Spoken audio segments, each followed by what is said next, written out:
ഇവരെ വീഡിയോ ആയിട്ടുള്ള വീഡിയോസ് ആട്ടാ കാണണം കേട്ടാ. പെട്ടെന്ന് അമ്മ നിൽക്കുന്നു പറഞ്ഞു, അവരെവിടെ പുറത്തേക്ക് പോവാന്ന്, ഷോപ്പിങ്ങിന് എവിടെ പോവാന്ന്. അപ്പൊ അമ്മേന്റെ ചെരുപ്പ് ഫുൾ പൊട്ടിയിട്ട് തുന്നണെന്തോ പറഞ്ഞിട്ട് അമ്മ അത് കൊടുക്കും. അപ്പോ ഓളെ അങ്ങനെ എടുത്ത് വെക്കുന്നത് മറ്റേ അവരങ്ങനെ എത്തി പുതിയ ചെരുപ്പ് മേടിച്ചു കൊടുക്കാന്ന് പറഞ്ഞു. ആര്? ഹസ്ബൻഡ്.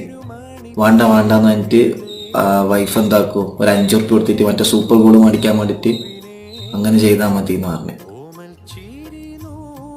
സൂപ്പർ ഗോൾഡ് എന്താ ഫെവിക്കോള് മേടിച്ചിട്ട് അത് ഒട്ടിച്ചു കൊടുക്കുകയും ഇതപ്പോഴൊന്നും പുതിയ ചെരുപ്പ് ഓർ മേടിച്ചിട്ടില്ല. അത് ഞാൻ കൊടുത്തു തരാന്ന് പറഞ്ഞിട്ട് ഓള് പോകും, വൈഫ് പോകും. അങ്ങനെ ആ വീഡിയോ കാണുമ്പോൾ തന്നെ എന്താക്കി ഹസ്ബൻഡ് അത് അറിയാണ്ട് പുതിയ ചെരുപ്പ് മേടിച്ചു കൊടുത്തിന്. അതാണ് ഒരു കിടുക്കാച്ചിട്ട് ഇഷ്ടമായി കഴിഞ്ഞു കേട്ടത്. ഓനത് ആ ഒട്ടിക്കുന്ന സമയം കൊണ്ട് ഓന് കാണാണ്ട് പോയിട്ട് അത് മേടിച്ചിട്ട് വണ്ടിയിൽ വെച്ചിന്. ഒളി വീഡിയോ.